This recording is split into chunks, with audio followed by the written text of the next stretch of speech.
잔잔하면서도 긴장감 어린 피아노 선율, 그리고 가을비가 병원 창문을 세차게 두드리는 소리가 아련하게 깔린다. 희미한 조명 아래 장례식장의 차가운 공기가 코끝을 스친다. 2024년 늦가을 서울의 한 병원 장례식장은 깊은 슬픔과 함께 싸늘한 적막감에 잠겨 있었습니다. 그곳에 70세의 윤미정은 하얀 국화꽃에 파묻힌 아버지의 영정사진 앞에서 마치 세상 모든 것을 잃은 사람처럼 망연자실 서 있었습니다. 그녀의 아버지는 길지 않은 인생 동안 홀로 미정을 키우시느라 고생만 하다 조용히 생을 마감했습니다. 단 한 번도 당신의 행복을 바란 적 없이 오직 딸의 안녕만을 염원했던 아버지의 마지막 길을 배웅하는 그 순간은 미정의 삶에서 가장 아프고 시린 시간이었습니다. 그러나 그 지독한 슬픔 속에서도 그녀를 더욱 깊이 파고들었던 것은 다름 아닌 이토록 중요한 순간에 마땅히 곁을 지켜야 할 가족들의 처참한 부재였습니다. 조용하던 장례식장 안 갑자기 미정의 품속에서 휴대폰 진동음이 길게 울리고 이어 남자와 여자의 시끄럽고 경쾌한 통화 소리가 희미하게 들려온다. 마치 다른 세상의 소리처럼 이질적이다. 같은 시각 서울에서 약 50km 떨어진 인천국제공항은 설렘과 활기로 가득했습니다. 74세의 박도연은 여권과 탑승권을 손에 쥔 채 여행 가방을 끌며 탑승 게이트로 향하고 있었습니다. 그의 얼굴에는 오랜만에 떠나는 여행에 대한 기대감이 가득했습니다. 그의 옆에는 92세의 노모 이말순 여사가 휠체어에 편안히 앉아 아들의 손에 들린 비행기 티켓을 연신 만지작거리며 환한 미소를 짓고 있었습니다. 그녀들의 목적지는 에메랄드빛 바다가 펼쳐진 남태평양의 휴양지 팔라우였습니다. 그때 박도연은 미정에게서 걸려온 전화를 받았습니다. 짧은 통화가 끝나자 이말순 여사는 팔라우 비행기 티켓을 흔들며 물었습니다. 아이고, 며느리 친정아버지가 뭐 그리 대수라고. 이 나이에 팔라우 바다 보는 게 최고지, 아들. 이말순의 경박한 목소리와 남편의 무심한 대화가 어두운 공항 라운지, 화면 위로 흐르는 영상처럼 이질적으로 겹쳐진다. 그 위로 슬픔에 잠긴 미정의 얼굴이 겹쳐 보이는 듯하다. 친정아버지의 죽음 앞에서 냉정하고도 철저하게 등을 돌린 남편과 시어머니. 그들의 목소리는 칼날처럼 미정의 가슴을 난도질했습니다. 그들의 머릿속에는 며느리의 뼈아픈 슬픔보다 황금빛 햇살이 쏟아지는 팔라우 해변의 파도 소리만이 가득했습니다. 평생을 남의 집 딸이라는 혹독한 멸시와 함께 시댁을 위해 헌신했던 70세. 윤미정의 삶은 과연 이대로 비극적인 마침표를 찍을까요? 아니면 이 지독한 버림과 모멸감이 그녀의 내면에 잠자고 있던 숨겨진 자존심과 끈기를 깨우는 통렬한 전환점이 될까요? 이 이야기는 한 여인의 처절한 자각과 상상을 초월하는 반전의 기록입니다. 여러분이라면 이 절체절명의 순간 과연 어떤 감정을 느끼며 어떤 굳은 결심을 했을 것 같으신가요? 2024년 10월 27일 오전 10시 서울 역삼동에 위치한 병원의 작은 장례식장. 고 윤재명 옹의 빈소는 한낮인데도 조문객의 발길이 뜸하여 적막하기만 했습니다. 평생을 홀로 한 고아원에서 자라 인연 없이 살아오신 아버지께서는 평생 단 하나의 소원이셨던 딸 미정이 행복하게 잘 사는 것만을 바라고 계셨습니다. 단 한 번도 당신의 행복을 바란 적 없이 오직 딸의 안녕만을 염원했던 아버지의 마지막 길을 준비하는 딸 미정의 마음은 천갈래 만갈래 찢어지는 듯했습니다. 하얗게 만개한 국화꽃들 사이로 아버지의 온화한 미소가 담긴 영정사진만이 조용히 그녀를 내려다보고 있었습니다. 아버지, 불효녀가 죄송해요. 변변치 못한 제가 제대로 된 장례식조차 치러드리지 못해서요. 미정은 영정 사진을 부여잡고 오열했습니다.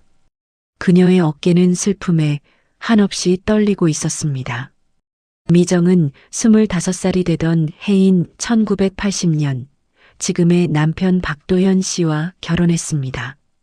당시 박도현 씨는 서울시청의 7급 공무원으로 재직 중이었고 그의 어머니 이말순 여사는 남산타워 근처 명동에 2층짜리 건물을 소유하고 층마다 세를 놓으며 경제적으로 꽤 부유한 삶을 살고 있었습니다.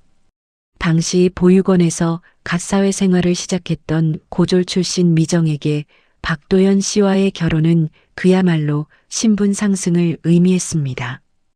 그러나 그 선택이 평생의 멸시로 이어질 줄은 그때는 꿈에도 몰랐습니다. 결혼 전부터 시어머니 이말순 여사는 노골적으로 미정을 마음에 들어하지 않았습니다. 아무리 배우고 가진 것 없어도 보육원 출신은 너무하지 않니? 내 어미, 내 아비도 모르는 아이를 우리 집에 들이다니 우리 집안 팔자에 당치도 않아. 이말순 여사의 멸시는 결혼 후 45년이 지난 지금 92세의 노인이 되어서도 조금도 변치 않았습니다.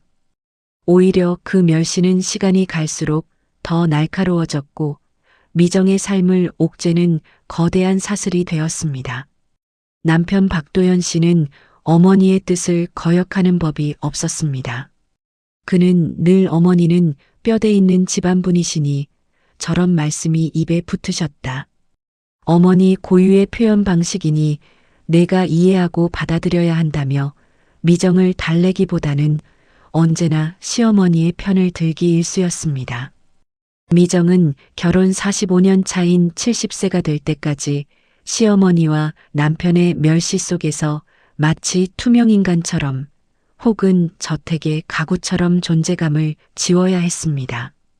그녀의 의견은 늘 묵살되었고 가족 식사를 준비하면서도 늘 시어머니의 입맛에 맞춰 염분과 당분을 조절해야 했습니다.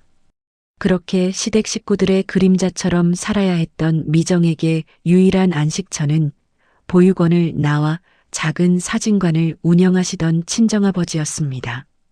아버지는 미정에게 유일하게 윤미정이라는 온전한 존재로서의 삶을 인정해주고 따뜻한 말 한마디와 포옹으로 그녀의 얼어붙은 마음을 감싸 안아주는 분이었습니다. 아버지는 언제나 미정에게 우리 딸은 누구보다 예쁘고 착한 아이라고 말해주셨습니다. 2024년 10월 26일 저녁 7시 아버지가 위독하다는 연락을 받고 미정은 곧장 남편에게 연락했습니다. 도현 씨, 아버지께서 오늘 밤 위독하세요. 곧 돌아가실 것 같아요. 지금 당장 와주세요. 제가 혼자 있어서 너무 무서워요. 미정의 목소리는 슬픔과 공포에 잠겨 잔뜩 떨리고 있었습니다. 하지만 남편 박도현 씨의 대답은 싸늘했습니다. 아이고, 이런.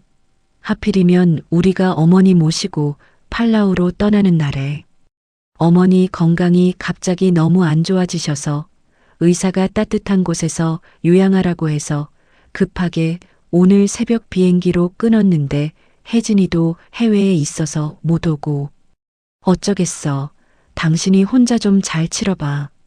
윤서방, 당신이랑은 가족도 아니잖나. 우리한테 패 끼치지 말고. 전화 끊어라. 남편의 무정하고 차가운 말은 미정의 가슴에 날카로운 비수처럼 꽂혔습니다. 윤서방. 지난 45년간 남편은 친정아버지의 존재를 부정하듯 늘 윤서방이라고 불렀습니다. 결혼식에도 불참했던 시어머니는 단 한 번도 친정아버지를 존중하지 않았고 그 누구에게도 친정아버지의 존재를 알리지 못하게 했습니다. 그리고 지금 미정의 아버지가 돌아가셨는데도 시댁 식구들은 우리는 가족이 아니니 너 혼자 알아서 해라는 식으로 나오는 것이었습니다. 미정은 터져나오는 울음을 억지로 삼키며 전화를 끊었습니다. 오후 1시 장례식장 관계자가 조용히 미정에게 다가와 말했습니다. 고객님, 시정부 예산 지원으로 상조 서비스와 수목장 절차를 모두 마쳤습니다. 고인의 영정사진과 간단한 위패만 놓으면 됩니다. 비용은 모두 처리되었습니다. 직원 목소리 차분하고 사무적이지만 왠지 모르게 동정심이 섞여 있다. 미정은 고개를 떨구며 간신히 고개를 끄덕였습니다. 평생 모아둔 돈도 없이 살아온 미정에게 친정아버지가 돌아가신 후 남은 유산이라곤 겨우 300만 원 남짓한 은행 예금과 오래된 앨범 몇 건이 전부였습니다. 장례를 치를 변변한 형편도 되지 않아 시에서 지원하는 공공장례 서비스의 도움을 받고 있었습니다. 미정은 그마저도 아버지께 죄송할 따름이었습니다. 장례식장 입구에는 초라한 상차림과 작은 국화꽃들이 미정의 마음처럼 쓸쓸하게 놓여 있었습니다. 이때쯤 한 마리의 장례식장 고양이가 미정의 시야에 들어왔습니다. 낡은 장례식장 건물 구석에서 잠자던 갈색 얼룩 고양이는 미정의 슬픔을 아는 듯 한참을 미정의 눈을 바라보다 고개를 스윽 돌려 아버지의 온화한 미소가 담긴 영정사진을 물끄러미 응시했습니다. 마치 아버지의 영혼이 그녀를 위로하는 듯한 착각에 미정은 조용히 눈을 감았습니다. 그 순간 국화꽃 한 송이가 조화 바구니에서 떨어져 바닥에 나뒹굴었습니다. 미정은 조용히 국화꽃을 주워들었습니다. 아이고 미정아, 이렇게 혼자 고생이 많다. 쯧쯧, 내가 대신 빈소라도 좀 지켜줄게. 보육원 시절부터 미정의 유일한 이모 같은 존재였던 김 여사님이 황급히 달려와 미정의 어깨를 지그시 토닥였습니다. 도연이 그 사람은 어쩌고? 아니, 친정아버지 장례인데 시어머니는 도대체 어디로 가고? 이렇게 혼자. 김 여사님의 물음에 미정은 애써 입꼬리를 올리며 미소를 지었습니다. 어머니랑 도연 씨는 갑자기 편찮으셔서 병원 진찰받으러 급히 가셨어요. 미정은 자신의 비참함을 감추기 위해 거짓말을 했습니다. 나중에 김 여사님은 나중에 알고 보니 박도연 씨가 자신의 아들과 함께 시어머니를 모시고 오늘 새벽 인천국제공항 1터미널로 향하는 것을 동네 사람들이 목격했다고 미정에게 알려주었습니다. 미정은 속으로 그때는 몰랐지만 이미 이런 식으로 자신의 삶이 얼마나 철저하게 외면당하고 있었는지, 얼마나 하찮게 취급받고 있었는지 비참하게 깨달아야 했습니다. 그녀의 가슴에는 버림받았다는 모멸감과 함께 말로 형용할 수 없는 거대한 고독감이 밀려왔습니다. 아버지의 장례식을 치른 후 미정의 삶은 다시 예전의 일상으로 돌아왔습니다. 시계는 2024년 11월 3일 새벽 5시 30분을 가리키고 있었습니다. 45년이라는 기나긴 결혼 생활 동안 미정의 하루는 늘 이 시각에 시작되었습니다. 미정은 습관처럼 몸을 일으켰습니다. 침대 옆 협탁에 놓인 약봉투에서 작은 알약 3개를 꺼내 물과 함께 삼켰습니다. 벌써 10년째 먹고 있는 고혈압 약이었습니다. 그녀의 굽은 등과 느려진 걸음걸이는 지난 세월의 무게를 말해주고 있었습니다. 창밖은 여전히 짙은 어둠에 잠겨 있었지만 그녀의 마음속 어둠은 그보다 더 깊었습니다. 지난 45년 남편 박도연 씨와 시어머니 이말순 여사에게서 받아온 멸시는 그녀의 자존감을 갉아먹고 그녀의 존재를 지워버렸습니다. 서울 강남구 도곡동에 위치한 50평대 아파트. 이 집은 명의가 박도연 씨와 이말순 여사로 되어 있었지만 지난 30년간 미정의 손길이 닿지 않은 곳이 없었습니다. 미정은 마치 보이지 않는 하녀처럼 새벽부터 밤늦게까지 이 집안을 위해 헌신했습니다. 새벽 6시 30분까지 시어머니의 잣죽과 약밥, 남편의 전복죽과 북엇국, 그리고 자신의 된장국과 현미밥까지 서로 다른 밥상을 차리는 것이 그녀의 하루 첫 일과였습니다. 매번 며느리를 향한 이말순 여사의 불평불만은 쉴 틈 없이 이어졌습니다. 아이고, 며느리. 오늘도 잣죽이 너무 묵네. 어째 그렇게 손맛이 없니? 그러니 내가 맨날 채하지. 쯧쯧. 아무리 보육원 출신이라고 해도 시집 온 지 45년이 지났는데 아직도 김치맛 하나 제대로 못 내서야. 내 아들이 아까워 죽겠어, 정말. 이말순 여사는 미정을 피 한 방울 섞이지 않은 남의 집 딸이라고 칭했습니다. 내 어미가 너에게 뭘 가르쳤겠니? 내 아비가 내게 뭘 해줬겠어? 라며 미정의 친정 부모님까지 들먹이며 그녀의 아픈 곳을 쉼없이 후벼 팠습니다. 남편 박도연 씨는 옆에서 신문을 펼쳐들고 읽는 척하며 단 한마디도 아내 편을 들어주지 않았습니다. 오히려 어머니가 연세 드셔서 그래. 당신이 좀 참아. 내가 밖에서 얼마나 고생하는데 집에서까지 시끄럽게 해야겠어? 라고 미정을 몰아세웠습니다. 그의 방관은 시어머니의 멸시보다 더 차갑고 잔인한 비수처럼 미정의 가슴을 갈갈이 찢어 놓았습니다. 미정은 젊은 시절 시어머니의 온갖 멸시에도 불구하고 언젠가는 시어머니의 마음을 얻고 남편에게도 인정을 받을 것이라는 막연한 희망을 품었습니다. 혜진이라는 귀여운 딸을 낳았을 때는 작은 행복을 느꼈습니다. 하지만 시어머니는 손녀마저도 미정에게만 전적으로 맡긴 채 손 한 번 제대로 내어주지 않았습니다. 육아와 살림에 지쳐 미정은 무릎 연골이 닳아 인공관절 수술을 받기도 했지만 가족 누구 하나 그녀를 병간호해주는 사람은 없었습니다. 미정은 이 모든 고통 속에서 홀로 묵묵히 버텨왔습니다. 그녀의 삶은 70이 된 지금도 크게 달라지지 않았습니다. 남편 박도연 씨는 서울시청 국장으로 퇴직한 후 자신의 퇴직금 10억 원으로 투자를 한다며 매일 저녁이면 고급 위스키에 취해 귀가하기 일쑤였습니다. 2018년부터 시작한 투자로 그는 이미 수억 원의 손실을 보고 있었지만 그 사실을 미정에게는 절대 알리지 않았습니다. 돈 관리는 남자가 하는 거야. 여자가 뭘 안다고. 남편은 여전히 미정을 무시했습니다. 미정에게 주어지는 생활비는 한 달에 100만 원. 이 돈으로 시어머니 용돈 30만 원, 생활비 50만 원, 나머지 20만 원으로 미정은 본인 용돈과 잡다한 경비를 처리해야 했습니다. 미정은 허리띠를 졸라매고 살아야 했습니다. 거실 한켠 창가에 놓인 낡은 TV 위에는 10여 년 전부터 미정이 키우기 시작한 작은 선인장 화분이 놓여 있었습니다.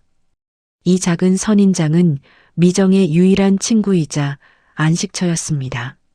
매일 아침 그녀는 선인장에 물을 주며 말을 걸었습니다. 너는 이렇게 가시를 세우고 있어서 누구도 함부로 건드리지 못하는구나. 나는 왜 이렇게 살았을까? 미정은 선인장을 보며 자신을 돌아보곤 했습니다. 가시 돋친 선인장처럼 그녀도 세상에 자신을 지킬 수 있는 날을 꿈꿨지만 현실은 늘 녹록지 않았습니다. 그녀는 오랜 시간 동안 쌓여온 무력감과 함께 한숨을 내쉴 뿐이었습니다. 아버지가 돌아가시고 시댁마저 자신을 외면한 후 그녀는 처음으로 자신을 깊이 들여다보는 시간을 가졌습니다. 아버지의 장례식에도 오지 않은 가족들을 나는 왜 여전히 가족이라고 생각하고 있는 걸까? 그 질문은 45년의 결혼 생활을 송두리째 흔드는 거대한 의문으로 다가왔습니다. 벽에 걸린 괴종시계 소리, 초침 소리가 규칙적으로 울리며 세월의 흐름을 상징한다. 시계의 낡은 유리에는 미정의 지친 얼굴이 희미하게 비친다. 그때는 몰랐지만 이 낡은 벽시계는 앞으로 미정의 인생에 찾아올 거대한 변화의 서막을 알리는 듯 했습니다. 째깍거리는 초침 소리는 마치 이제 당신의 시간도 달라질 것이다라고 속삭이는 것 같았습니다. 여러분이라면 이토록 오랜 세월 동안 이어진 멸시와 방관 속에서 과연 희망의 끈을 놓지 않고 버텨낼 수 있었을까요? 미정의 마음속 깊은 곳에는 아직 꺼지지 않는 작은 불씨가 남아 있었습니다. 그 불씨는 앞으로 그녀의 삶을 어떻게 바꿔놓을까요? 그녀의 내면에는 무력함과 한숨 속에서도 묵묵히 버텨온 강인한 끈기가 뿌리 깊게 박혀 있었습니다. 깊고 긴 한숨, 그리고 결연한 침묵. 2024년 11월 중순 서울 도곡동 아파트 거실의 낡은 벽시계 초침 소리가 또각또각 규칙적으로 울린다. 가끔씩 밖에서 자동차 지나가는 소리가 희미하게 들려온다. 아버지의 장례식을 치른 후 미정의 삶은 예전과 다름없이 굴러갔습니다. 아니, 겉으로는 그랬습니다. 시어머니와 남편은 팔라우에서의 열흘간의 휴가를 마치고 돌아왔고 미정은 그들의 짐을 풀고 식사를 준비하며 다시금 보이지 않는 하녀의 역할로 돌아갔습니다. 하지만 미정의 내면에서는 이미 거대한 균열이 시작되고 있었습니다. 아버지의 부재는 그녀의 오랜 상처를 다시금 후벼 팠고 시댁 식구들의 싸늘한 외면은 그 균열을 더욱 깊게 만들었습니다. 그녀는 마치 거대한 얼음덩어리가 녹아내리듯 45년이라는 세월 동안 억눌려왔던 모든 감정들이 서서히 수면 위로 떠오르는 것을 느꼈습니다. 매일 새벽 5시 30분, 미정은 어김없이 잠자리에서 일어났습니다. 손목의 시계가 정확히 그 시간을 가리키고 있었습니다. 1970년대 아날로그 시계처럼 그녀의 삶도 늘 한결같은 반복이었습니다. 거실 창밖은 여전히 어둠에 잠겨 있었지만 미정의 마음속에는 이제 희미한 의문이 피어오르고 있었습니다. 나는 왜 이 모든 것을 당연하게 여기며 살아왔을까? 나의 삶은 대체 어디에 있는 걸까? 식탁에 덩그러니 놓인 잣죽과 전복죽 그릇들은 그녀의 그림자 같은 존재를 대변하는 듯 했습니다. 서울 종로구 옥인동, 좁고 낡은 골목 끝에 자리한 아버지의 윤사진관. 햇살이 비쳐들지 않는 작은 공간은 세월의 덮개와 함께 짙은 먼지를 뒤집어 쓰고 있었습니다. 셔터가 내려진 지 이미 수년이 지난 사진관 한켠에는 낡은 벨벳 의자와 오래된 대형 카메라, 그리고 아버지의 손때 묻은 작업 도구들이 덩그러니 놓여 있었습니다.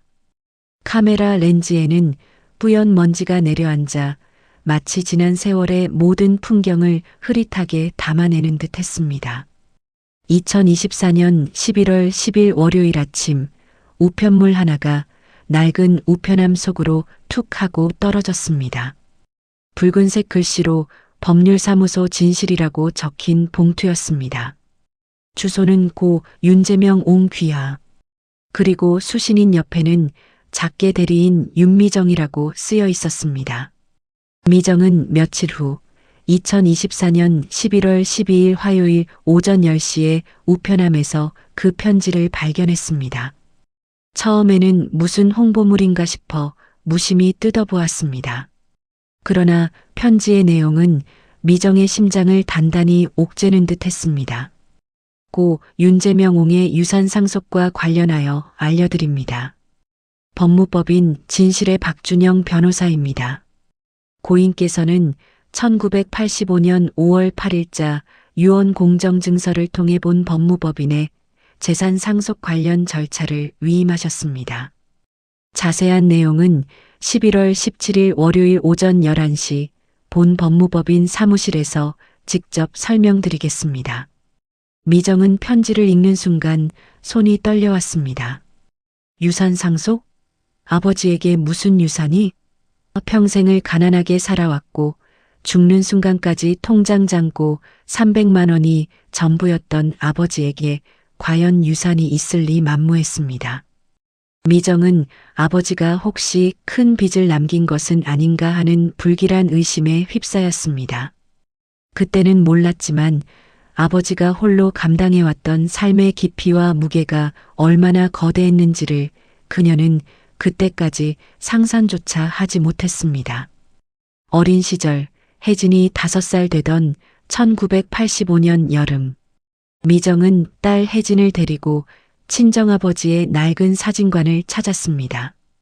푹푹 찌는 더위 속에서도 아버지는 땀을 뻘뻘 흘리며 카메라 렌즈를 닫고 있었습니다. 아버지, 사진관 덥죠? 선풍기라도 좀 틀지. 괜찮아, 괜찮아. 우리 딸이랑 손녀 보니까 아빠는 힘이 불끈불끈 솟네. 자, 우리 혜진이 여기 앉아볼까? 할아버지가 멋진 사진 찍어줄게. 아버지는 늘 미소 짓고 있었지만 미정은 그때 아버지의 어깨가 너무도 왜소해 보였던 것을 어렴풋이 기억했습니다. 그때는 몰랐지만 아버지가 유언 공정증서를 작성한 날짜가 1985년 5월 8일, 혜진이 5살 되던 해였다는 사실은 나중에 우연히 밝혀집니다. 미정은 그날 밤 한숨도 잘 수 없었습니다. 도대체 아버지에게 무슨 유산이 있었다는 말인가? 시어머니 이말순 여사는 거실에서 TV를 보던 중 미정의 손에 들린 편지 봉투를 힐끗 쳐다봤습니다. 며느리, 그게 뭔고? 웬 편지를 그리 숨기듯 보고 있나? 무슨 좋은 소식이라도 있는가? 이말순 여사의 귀는 마치 탐지견처럼 날카로웠습니다. 미정은 얼버무렸습니다. 아니에요, 어머니. 그냥 광고 편지예요. 이말순 여사는 미정을 의심스러운 눈초리로 위아래로 훑어보더니 콧방귀를 뀌며 다시 TV로 시선을 돌렸습니다. 보육원 출신에게 무슨 좋은 일이 있겠어. 딱 보니 빚독촉장이겠구먼. 이말순 여사의 말은 미정의 심장을 다시 한번 쿵 하고 내려앉게 했습니다. 미정은 박준영 변호사에게 전화했습니다. 혹시 아버지께서 빚을 남기신 건가요? 제가 알기로는 아버지에게는 아무런 재산도 없으신데. 변호사는 당황한 미정에게 차분하게 말했습니다. 그 점은 걱정하지 않으셔도 됩니다. 오히려 고인께서는 아주 의미 있는 유산을 남기셨습니다. 상속 대상자는 오직 따님이신 윤미정님 한 분입니다. 미정은 믿을 수 없다는 듯 수화기를 든 채 멍하니 서 있었습니다. 나 혼자? 아버지에게 대체 어떤 유산이? 45년 동안 시어머니와 남편의 멸시 속에서 무력하게 살아왔던 그녀에게 유산 상속이라는 단어는 너무나 낯설고 이질적인 것이었습니다. 미정은 다음 날인 2024년 11월 13일 새벽 4시에 다시 잠이 깼습니다. 베란다 창가에 놓인 작은 선인장 화분은 밤새 미정의 불안한 마음을 아는 듯 잎을 축 늘어뜨리고 있었습니다. 마치 미정의 마음처럼 축 처진 선인장의 가시가 비를 맞아 더욱 날카롭게 돋아나 있었습니다. 나를 지켜야 해. 함부로 건드리게 두지 않을 거야. 미정은 선인장을 보며 결심했습니다. 자신도 선인장처럼 강해져야 한다고 다짐했습니다. 그동안 그녀의 삶을 지배했던 무력감과 한숨이 서서히 희미해지고 그 자리를 알 수 없는 호기심과 함께 은밀한 기대로 채워지기 시작했습니다. 그때는 미정은 알지 못했습니다. 이 의문의 상속 소식이 자신의 45년 결혼 생활을 뒤흔드는 거대한 태풍의 서막이 될 것이라는 것을. 그리고 이 소식이 시어머니와 남편의 끝없는 탐욕을 깨우는 도화선이 될 것이라는 것을요. 남편 박도연 씨는 그날 아침 미정이 식탁에 놓아둔 신문을 펼쳐 들자마자 우연히 탁자 위에 놓인 편지 봉투를 흘낏 보았습니다. 붉은색 글씨로 선명하게 적힌 법무법인 진실이라는 글자와 유산 상속이라는 단어가 그의 눈길을 사로잡았습니다. 그는 순간 알 수 없는 불안감과 동시에 탐욕스러운 기대로 가득 찬 눈빛을 번뜩였습니다. 여러분이라면 평생을 무시했던 가족에게서 예상치 못한 상속 소식이 들려왔을 때 어떤 의심과 기대를 품게 될 것 같으신가요? 2024년 11월 13일 수요일 새벽 4시에 미정이 잠에서 깨어나기 한참 전 박도연은 잠자리에서 뒤척이며 밤새 잠 못 이루었습니다. 지난밤 식탁 위에서 흘깃 본 법무법인 진실이라는 글자와 유산 상속이라는 단어가 그의 머릿속을 떠나지 않았습니다. 아버지는 보육원 출신의 재산 하나 없이 사진관을 운영하던 사람으로 알려져 있었습니다. 박도연은 미정이 무슨 빚을 남긴 것인지 아니면 의문이 큰 돈이라도 물려받은 것인지 온갖 상상을 하며 마음이 조급해졌습니다. 미정을 향한 45년간의 무시와 멸시도 아내에게 무슨 금전적 이득이 있을지도 모른다는 기대감 앞에서는 한순간에 사라지는 듯 했습니다. 그의 탐욕스러운 눈빛은 어둠 속에서도 번뜩였습니다. 그날 아침 박도연의 태도는 45년간 미정이 겪어보지 못한 모습이었습니다. 아침 식탁에서 신문을 펼쳐드는 대신 그는 미정에게 다정하게 말을 걸었습니다. 미정 씨, 요새 몸은 좀 괜찮아? 아버지 장례식 치르느라 혼자 고생이 많았어. 어머니도 팔라우에서 돌아오시더니 며느리가 혼자 힘들어했을 텐데 미안하다고 하시더라고. 미정은 남편의 갑작스러운 변화에 어색함을 감추지 못했습니다. 그의 다정함은 평생 익숙했던 냉담함보다 더 불편하게 느껴졌습니다. 남편의 말이 끝나자마자 거실 소파에 앉아 아침 드라마를 보던 시어머니 이말순 여사도 식탁으로 다가왔습니다. 며느리, 이제 내 나이 90이 넘으니 자식들밖에 안 보인다.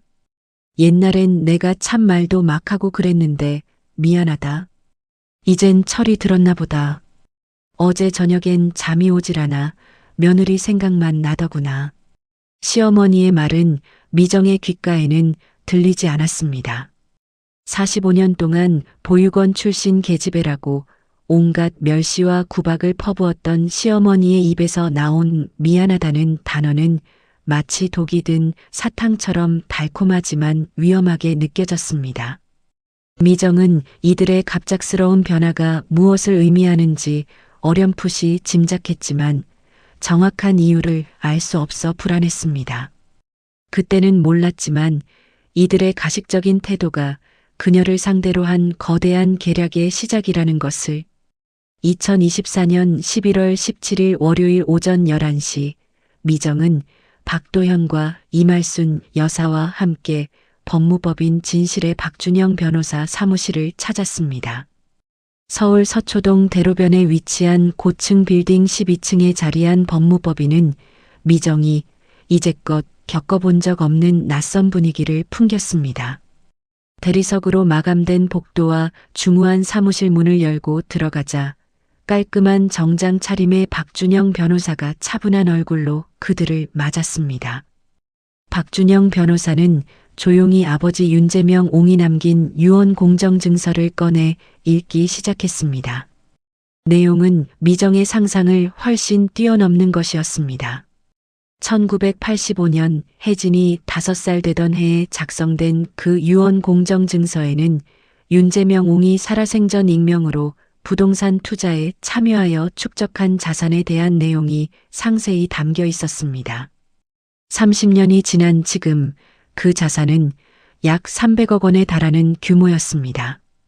이말순 여사는 변호사의 설명을 듣는 내내 눈을 반짝였고 박도연은 입을 쩍 벌린 채 놀라움을 금치 못했습니다. 미정은 그저 멍하니 앉아 있었습니다. 평생 가난했던 아버지가 300억 원이 넘는 자산을 남겼다니 믿을 수 없는 이야기였습니다.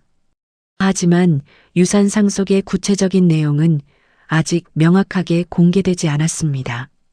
박준영 변호사는 고인께서는 유언을 통해 특정 재산의 상속과 그 운용 방식에 대해 구체적인 뜻을 남기셨습니다. 상속의 절차와 명확한 상속인 확정을 위해 추가 서류가 필요합니다. 상속 절차는 한 달 정도 소요될 예정이며 이후 고인의 유언장이 최종 공개될 것입니다. 라고만 설명했습니다. 박도현과 이말순 여사는 미정이 이 거액의 유산을 고스란히 상속받을 것이라고 지레짐작했습니다. 사무실을 나서는 세 사람의 표정은 각기 달랐습니다. 이말순 여사는 벌써부터 유산을 어떻게 쓸지 머릿속으로 계산하는 듯했고 박도연은 우리에게 이런 행운이 라는 듯 상기된 얼굴이었습니다. 하지만 미정은 복잡한 심경이었습니다. 평생 아버지의 뒷모습을 보며 살아왔던 그녀에게 아버지가 홀로 이 모든 것을 준비했다는 사실은 놀라움과 함께 알 수 없는 서글픔을 안겨주었습니다. 그날 저녁 박도연은 고급 와인을 꺼내들며 미정에게 평생 처음 보는 친절을 베풀었습니다. 미정 씨, 정말 경사야. 어머니도 깜짝 놀라셨잖아. 사실 아버님께서는 예전에 보육원 인연으로 아주 유능한 재테크 전문가와 친분이 있었다고 해. 그분이 익명 투자를 권유해서 아버님께서 매달 꼬박꼬박 사진관 수입 일부를 투자해 오셨다더군. 어머니도 깜짝 놀라서 과거를 반성하시고 미정 씨를 칭찬하시던걸. 보육원 출신이 아니라 현모양처 복이 있다며 아주 흐뭇해하셨어. 박도연의 말에 이말순 여사는 고개를 끄덕이며 연신 미소를 지었습니다. 그리고 이말순 여사는 본색을 드러내기 시작했습니다. 미정아, 그 돈 며느리가 다 혼자 가지면 어떡하니? 내 아들이 얼마나 자격지심에 시달릴고 그 막대한 유산 너 혼자 관리하기 힘들 거야. 아버지는 우리 도연이가 돈 관리를 잘하니 알아서 처리하라고 하실 테지. 내 아들이 대기업 임원 자리까지 오르기 위해 얼마나 고생했는데 우리 도연이에게 모든 걸 맡기는 것이 옳다고 본다. 시어머니인 내가 다 돌봐주마. 너는 그냥 편하게 지내. 이말순 여사의 눈빛은 이전에 친절했던 가면을 벗고 노골적인 탐욕으로 번들거렸습니다. 그녀는 마치 이미 유산이 자신의 손안에 들어온 양 행동했습니다. 당장 내일 도연이와 함께 법무법인에 가서 내 명의로 모든 유산에 대한 위임장을 써주도록 해라. 미정은 순간 얼어붙었습니다. 예상은 했지만 이렇게 노골적으로 자신의 이득을 탐할 줄은 몰랐습니다. 어머니, 제가 아버지의 유산을 어떻게 쓸지 아직 생각도 못 해봤어요. 그리고 도연 씨는 미정의 말이 채 끝나기도 전에 박도연은 격앙된 목소리로 그녀의 말을 끊었습니다. 당신이 뭘 안다고 그래. 나는 평생 나라를 위해 공무원으로 일했고 어머니는 평생 돈 굴려 이 집을 불려왔어. 유산 관리는 전문가에게 맡겨야지. 내 돈처럼 생각하고 불려줄게. 그는 이미 유산이 자신의 것이라는 듯 큰 소리를 쳤습니다. 미정은 지난 45년간의 무력함이 다시 그녀를 짓누르는 것을 느꼈습니다. 그때는 몰랐지만 이것이 미정의 남은 삶을 송두리째 파괴하려는 시댁의 계획이라는 것을. 그날 밤 미정은 잠 못 들고 뒤척였습니다. 거실에 놓인 낡은 TV는 정지된 화면으로 그녀를 응시하는 듯 했습니다. TV 화면 속에는 뉴스 채널이 강력 부동산 규제 완화라는 자막과 함께 켜져 있었습니다. 그 낡은 TV는 마치 미정의 굳어버린 삶을 대변하는 듯 했습니다. 그녀는 생각했습니다. 내게 무슨 힘이 있어서 이들에게 맞설 수 있을까? 평생을 이들의 그림자처럼 살아왔는데 억눌려왔던 분노와 상실감이 그녀의 심장을 짓눌렀습니다. 여러분이라면 평생 자신을 무시했던 가족들이 갑자기 태도를 바꾸어 거액의 유산을 가로채려 한다면 어떻게 대응했을 것 같으신가요? 미정의 마음속에서는 무력감과 함께 이들의 탐욕에 대한 분노가 조금씩 타오르기 시작했습니다. 그녀는 침대에 누워 천장을 물끄러미 바라보았습니다. 희미한 달빛이 창문을 통해 그녀의 방을 비쳤습니다. 더 이상은 이렇게 살 수 없어. 내 아버지의 유산을 이들에게 빼앗길 수는 없어. 그녀의 내면 깊은 곳에서 작지만 단단한 결심이 고개를 들고 있었습니다. 2024년 11월 24일 미정은 박도현과 시어머니 이말순 여사 그리고 미정을 돕는 변호사 박준영과 함께 법무법인 진실의 사무실에 다시 마주 앉았습니다. 그 사이에도 미정의 집은 전쟁터나 다름없었습니다. 이말순 여사는 미정에게 연신 우리 도연이 아들 낳고 대기업 임원시켜주느라 돈 벌어왔으니 당연히 그 유산은 내 것이 되어야 한다고 종용했고 박도연은 위임장 양식을 들고 와 서명을 강요했습니다. 미정은 서명을 거부했습니다. 그때는 미정이 이렇게 버틸 줄은 몰랐을 것입니다.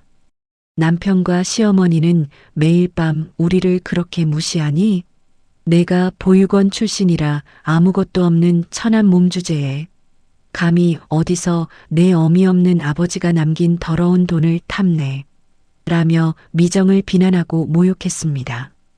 그들의 멸시는 극에 달했지만 미정의 마음속에는 이제 더 이상 무력감만 남아있지 않았습니다.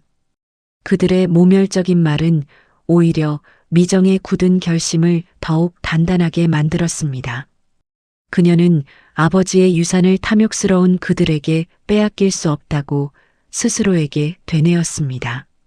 법무법인 사무실은 지난번보다 훨씬 엄숙하고 긴장감이 흘렀습니다. 변호사 박준영은 탁자에 놓인 낡은 유언 공정증서를 조심스럽게 꺼냈습니다. 갈색 종이에 또박또박 쓰여진 아버지의 글씨는 미정의 어린 시절 기억처럼 따뜻하고 분명했습니다. 이제 고 윤재명웅의 최종 유언을 낭독하겠습니다. 박준영 변호사의 차분한 목소리가 적막한 회의실에 울려 퍼졌습니다. 이말순 여사와 박도연은 잔뜩 상기된 얼굴로 침을 꿀꺽 삼키며 변호사의 입만 쳐다보고 있었습니다. 그들은 이미 미정이 상속받을 재산을 자신들이 어떻게 차지할지 머릿속으로 계산하고 있었습니다. 박도연은 우리에게 300억 원이 생길 거야. 그 돈으로 투자를 해서라는 생각을 하는 듯했고 이말순 여사는 새 아파트로 이사하고 남은 돈으로는 매일 최고급 보약을 먹어야지라는 상상에 잠긴 듯했습니다. 박준영 변호사 유언 내용입니다. 본인 윤재명은 사망 시 전 재산을 사회에 환원하여 어려운 아이들을 돕는 재단 설립에 사용할 것을 명하며 이를 위한 재단의 명칭은 윤미정 행복재단으로 한다. 재단의 이사장은 나의 사랑하는 딸 윤미정에게 맡긴다. 단 윤미정 이사장은 본 재단 설립 및 운영에 필요한 자금을 제외한 개인적인 용도로 유산을 사용해서는 안 되며 만약 이를 위반 시 유산은 즉시 국가에 귀속된다. 변호사의 낭독이 끝나자마자 회의실은 정지된 듯한 침묵에 잠겼습니다. 이말순 여사는 길게 들이마신 숨을 뱉어내지도 못한 채 얼어붙었고 박도연은 입을 쩍 벌린 채 어안이 벙벙한 표정이었습니다. 미정 역시 자신의 귀를 의심했습니다. 나에게 재단의 이사장을 맡기신다고? 그리고 개인적인 용도로 사용할 수 없다고? 충격과 혼란 그리고 이해할 수 없는 먹먹함이 미정의 마음을 휩쓸었습니다. 이것이 바로 첫 번째 거대한 반전이었습니다. 말도 안 돼. 이 유언은 조작된 거야. 고작 보육원 출신 며느리에게 재단 이사장이라니. 우리 도연이 내 아들이 버젓이 살아있는데 어떻게 재산을 사회에 환원해? 당장 철회해. 이 유언 무효 소송 걸겠어. 이말순 여사의 고함에 가까운 절규가 사무실을 뒤흔들었습니다. 박도연 역시 변호사에게 달려들어 이건 사기야. 우리에게 재산을 주기로 했단 말이야. 라며 거칠게 항의했습니다. 그때는 그들은 깨닫지 못했습니다. 자신들의 탐욕이 이 모든 반전의 원인이었다는 것을.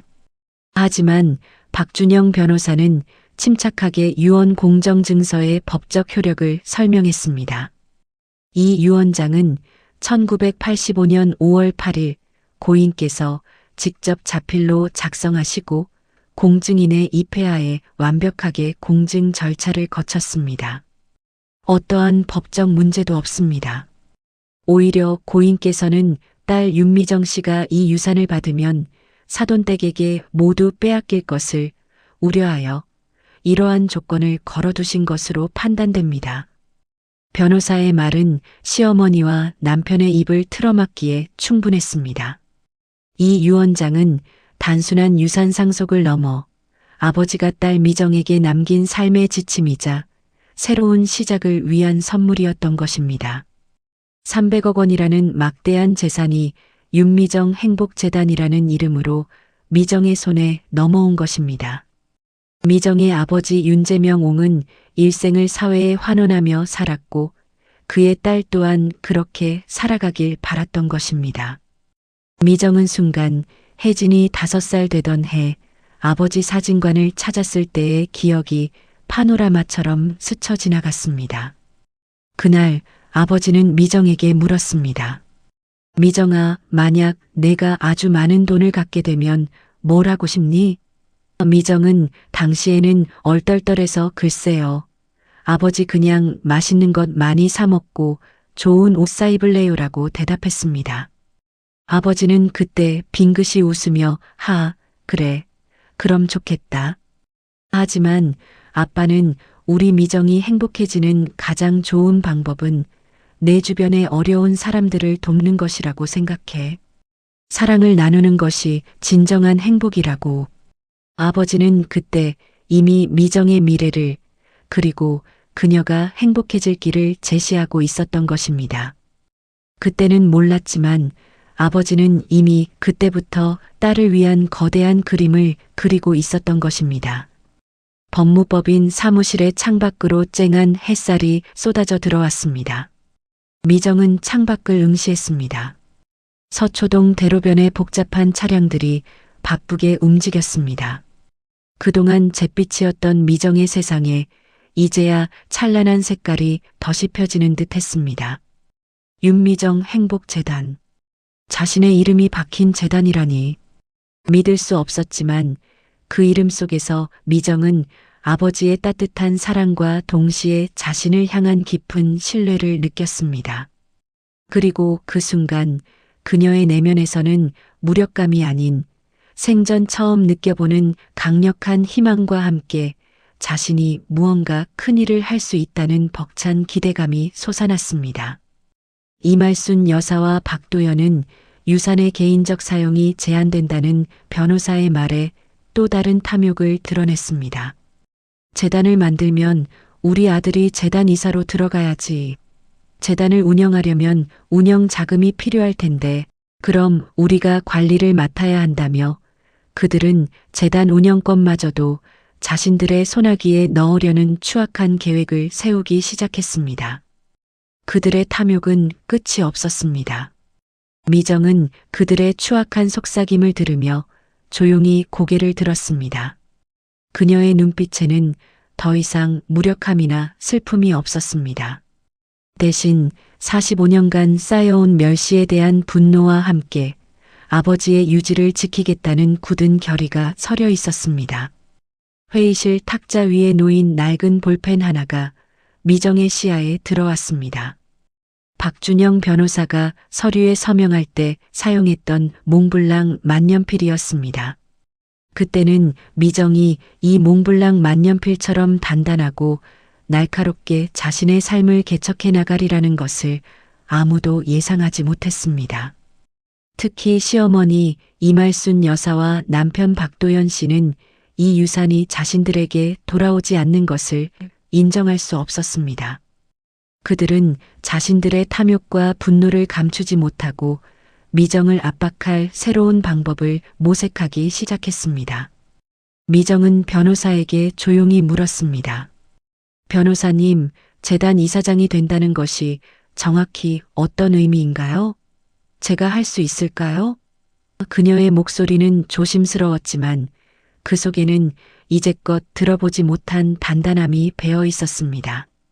여러분이라면 평생을 억눌려 살다가 갑자기 300억 원의 유산을 관리하는 재단 이사장이 된다면 어떤 계획을 가장 먼저 세울 것 같으신가요? 아버지의 유언이 낭독된 후 박도현과 이말순 여사의 분노와 좌절감은 이루 말할 수 없었습니다. 그들의 얼굴에는 충격과 배신감이 교차했지만 미정에게는 그 모든 것이 너무나 당연한 결과로 다가왔습니다. 그들은 자신들의 탐욕이 이 모든 반전의 원인임을 깨닫지 못했습니다. 미정의 아버지 윤재명옹은 딸을 보호하기 위해 얼마나 치밀하고 깊은 사랑을 준비했는지 그들은 영원히 이해하지 못할 것입니다. 그때는 몰랐지만 아버지는 이미 딸의 고통을 짐작하고 가장 현명하고 고결한 방법으로 그녀를 지키고 있었던 것입니다. 시어머니 이말순 여사는 윤미정 행복재단 운영권마저 자신들의 손아귀에 넣으려는 시도를 멈추지 않았습니다. 매일같이 미정을 찾아와 내가 뭘 안다고 그 큰 재단을 운영하니? 어차피 내 개인 돈도 못 쓸 거 아니냐? 괜히 건드렸다간 큰 코 다친다. 내 아들이 재단 이사를 맡아야 한다며 온갖 방법으로 미정을 압박했습니다. 그러나 미정은 더 이상 예전의 무력한 미정이 아니었습니다.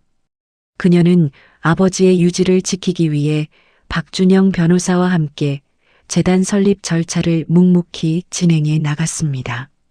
재단 설립을 위해서는 약 한 달간의 행정 절차가 필요했습니다. 미정은 이 시간을 이용해 법과 행정에 대한 기본 지식을 익히며 자신이 이사장으로서 해야 할 역할을 차분히 준비해 나갔습니다.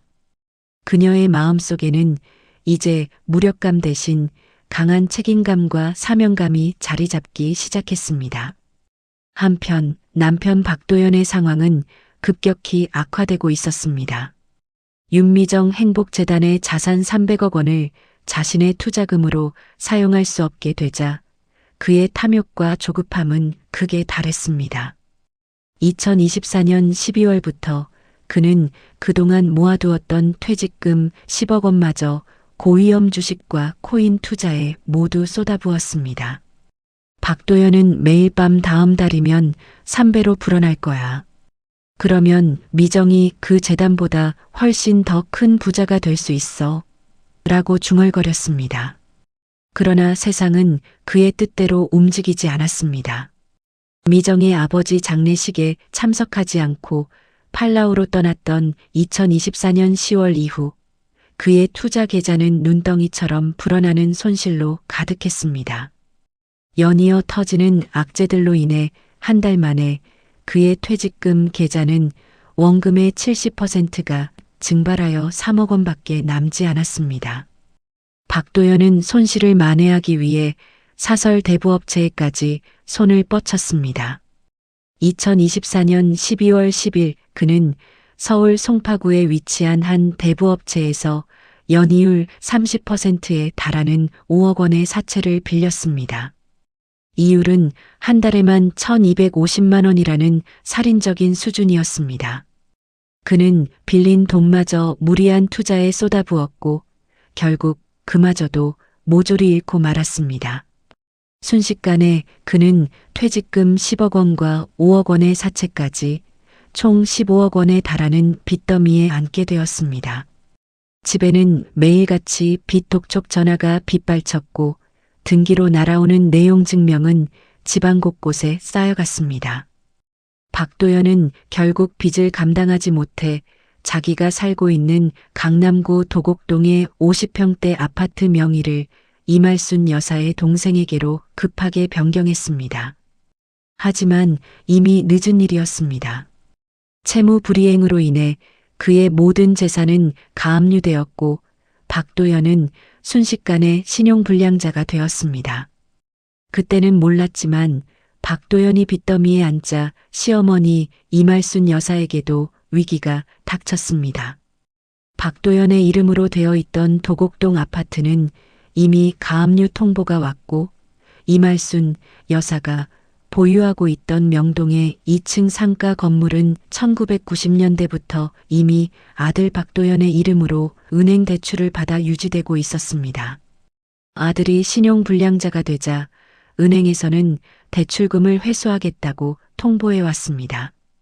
엎친 데 덮친 격으로 이말순 여사의 건강도 급격히 나빠졌습니다.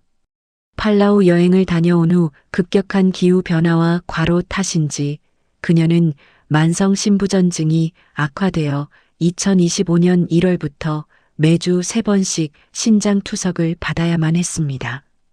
매회 투석 비용은 30만 원에 달했고 약값까지 포함하면 한 달에 400만 원 이상의 병원비가 필요했습니다.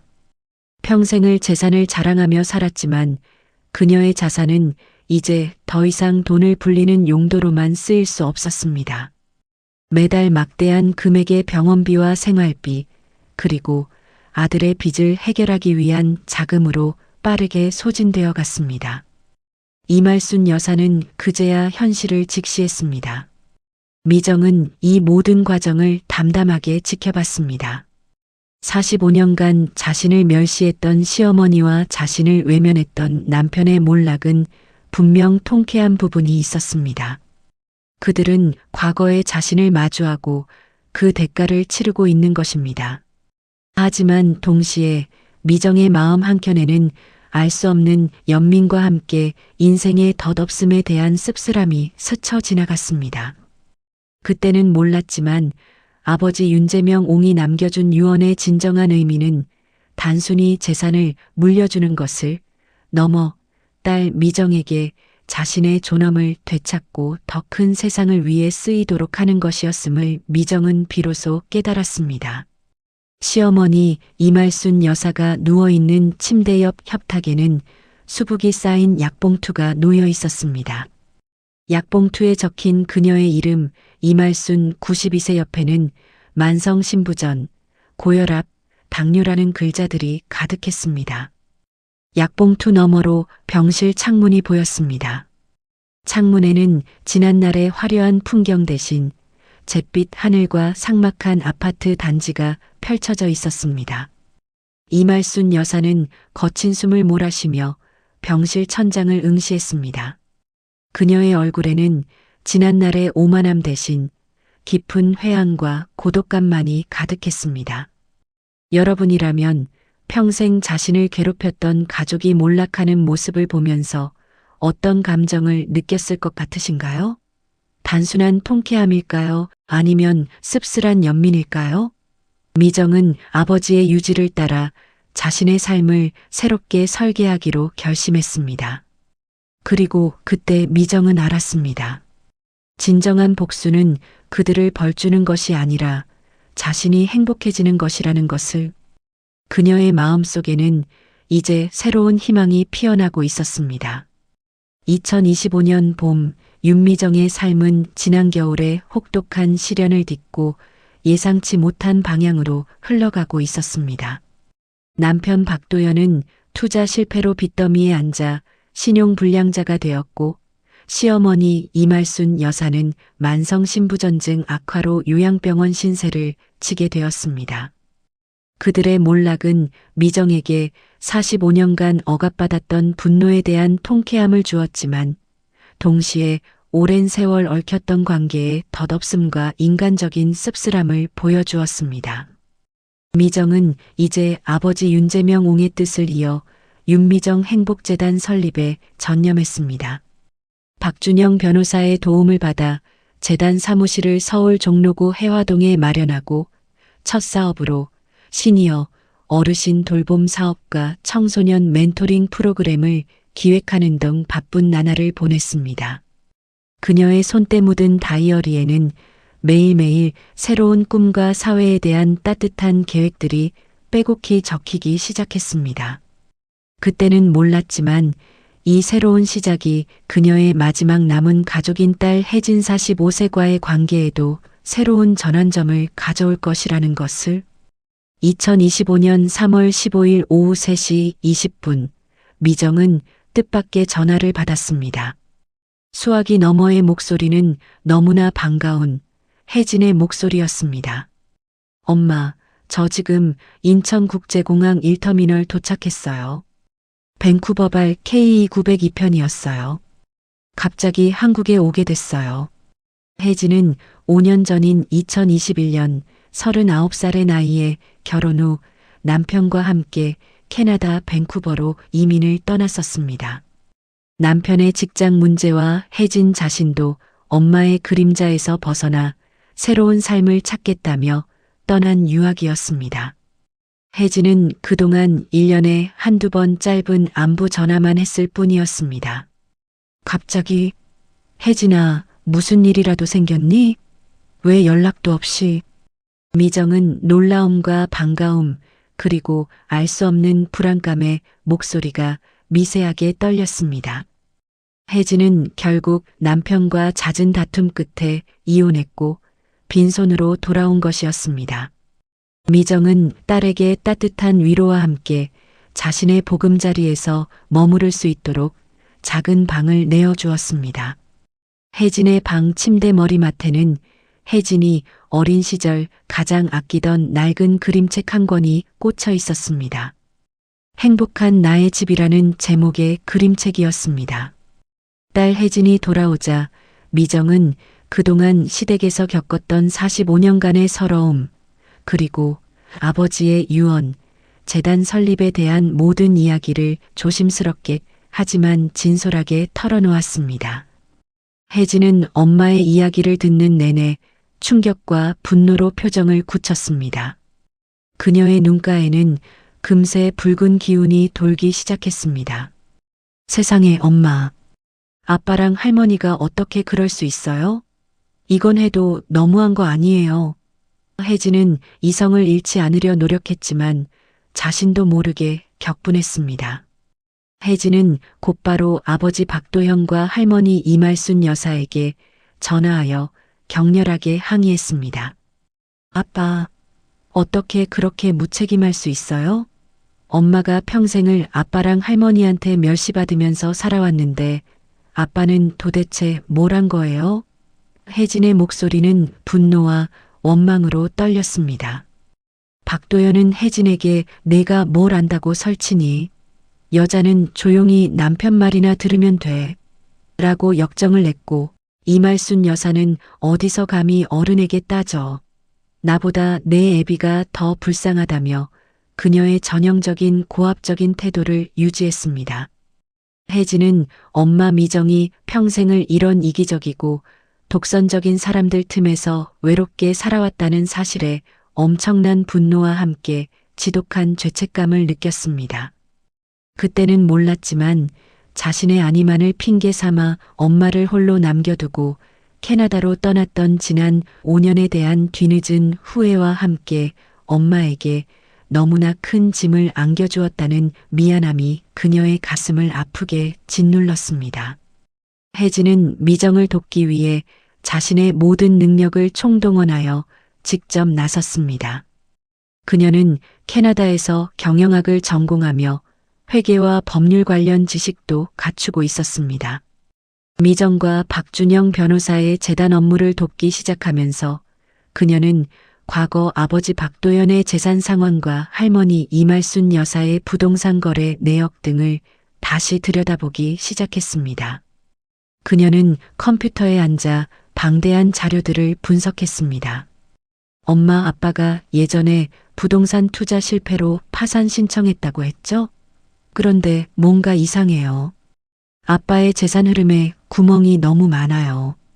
혜진은 날카로운 촉과 명석한 두뇌로 박도현의 수상한 행적을 파고들었습니다. 2025년 4월 초 혜진은 박도현의 2016년부터의 금융거래 내역에서 수상한 점을 발견했습니다. 그의 투자 실패 시기에도 꾸준히 이체된 월 300만 원의 출처 불명 자금이 10년간 기록되어 있었던 것입니다. 추적 끝에 이 자금은 서울 서초구 반포동에 위치한 500만 원짜리 소형 오피스텔 월세와 한 30대 여성에게 매달 입금되는 금액임을 밝혀냈습니다. 그리고 그 오피스텔 주소는 다름 아닌 서울 강남구 삼성동 24번지였습니다. 충격적이게도 박도연은 지난 10년간 이 30대 여성 김민희과 불륜 관계를 유지하고 있었으며 심지어 5년 전인 2021년에는 김민희 씨 명의로 5억 원짜리 강남 아파트를 구입해주기까지 한 사실이 명확한 증거로 드러났습니다. 박도연은 이 아파트를 자신의 명의가 아닌 불륜 상대 여성의 명의로 돌려놓아 자신의 재산이 가압류되는 것을 교묘하게 피한 것이었습니다.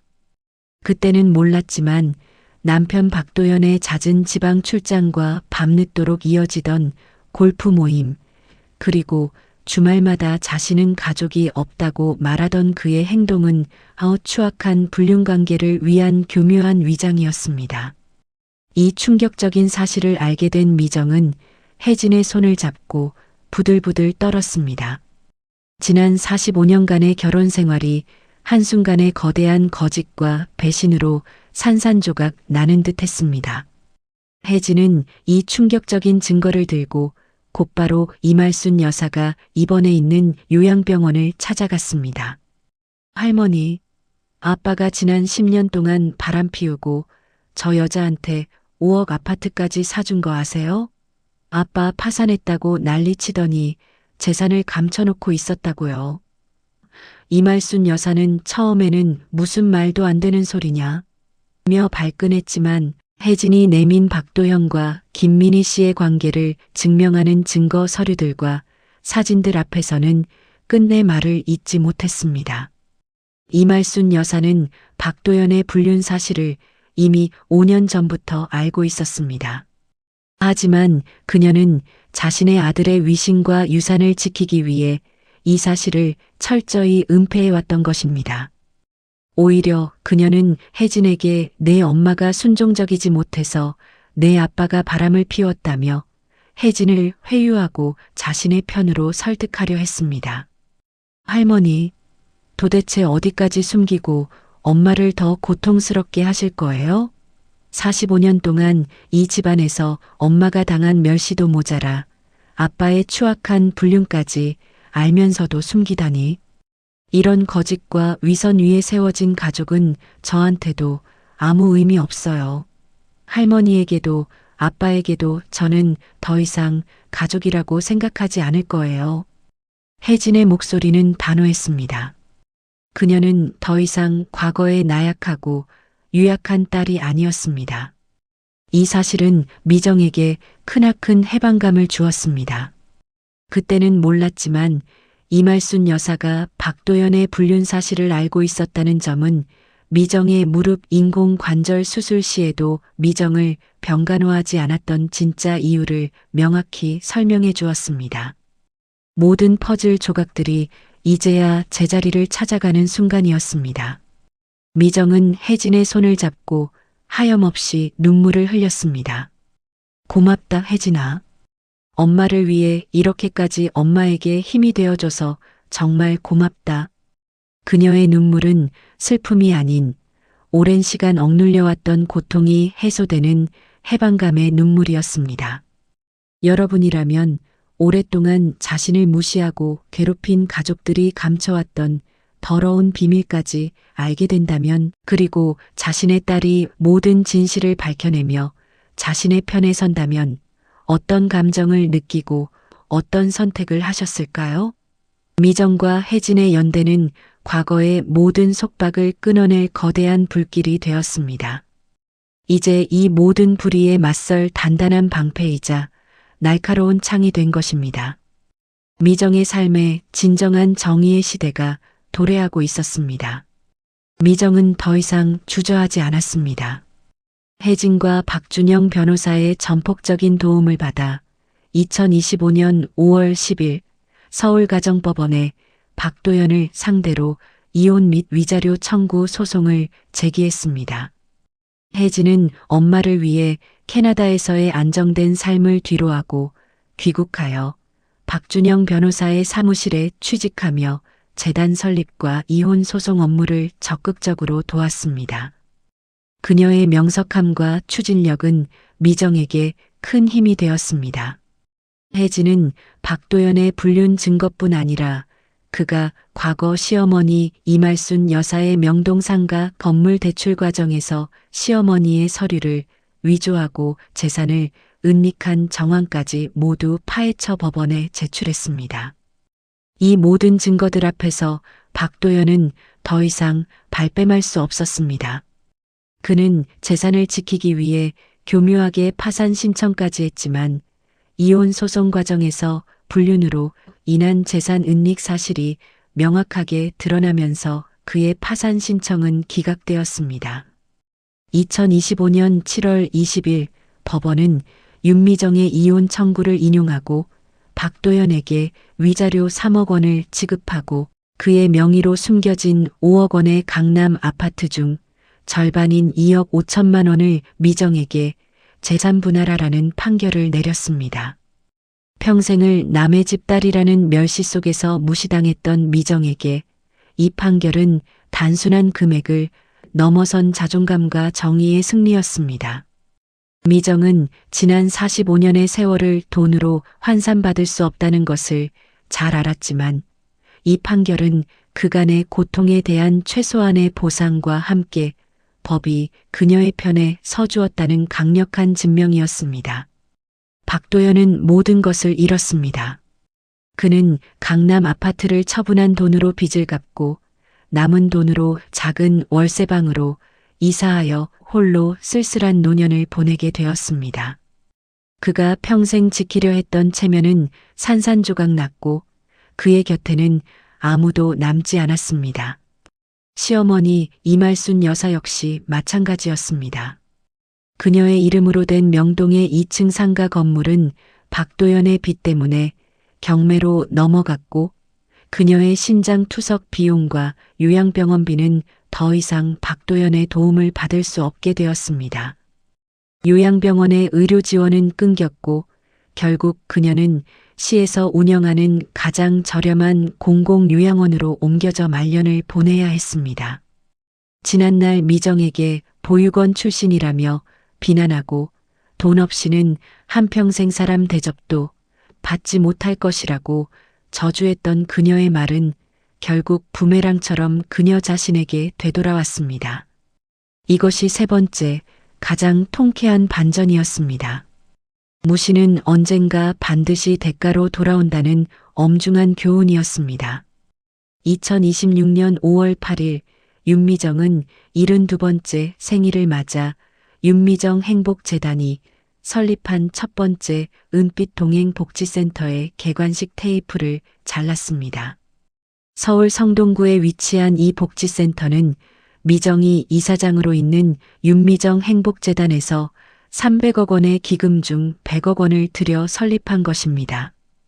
그녀의 옆에는 46세가 된 딸 혜진이 재단 상임이사로서 미소를 지으며 서 있었습니다. 엄마, 정말 축하해요. 이제야 엄마가 진짜 엄마의 삶을 살게 된 것 같아요. 혜진의 말에 미정은 딸의 손을 꽉 잡았습니다. 이 복지센터는 홀로 사는 어르신들을 위한 식사 돌봄 서비스, 재활운동 프로그램, 그리고 외로운 어르신들을 위한 심리 상담과 멘토링 프로그램을 제공했습니다. 센터 1층에는 미정의 아버지 윤재명 옹의 작은 사진관을 추모하는 윤미정 사진관이 문을 열었습니다. 미정은 이곳에서 매주 화요일과 목요일 경제적으로 어려운 이웃들에게 무료로 증명사진과 가족사진을 찍어주며 아버지의 따뜻한 뜻을 이어갔습니다. 그녀의 얼굴에는 지난 45년간 볼 수 없었던 진정한 미소와 함께 당당한 자부심이 가득했습니다. 그때는 몰랐지만 아버지의 유산은 단순한 재산이 아니라 미정에게 자신의 가치를 되찾고 더 큰 세상에 기여할 수 있는 기회를 선물해 준 것이었습니다. 미정은 과거 자신을 무시했던 사람들을 향한 복수를 넘어 그들에게 긍정적인 영향을 미칠 수 있는 삶을 선택했습니다.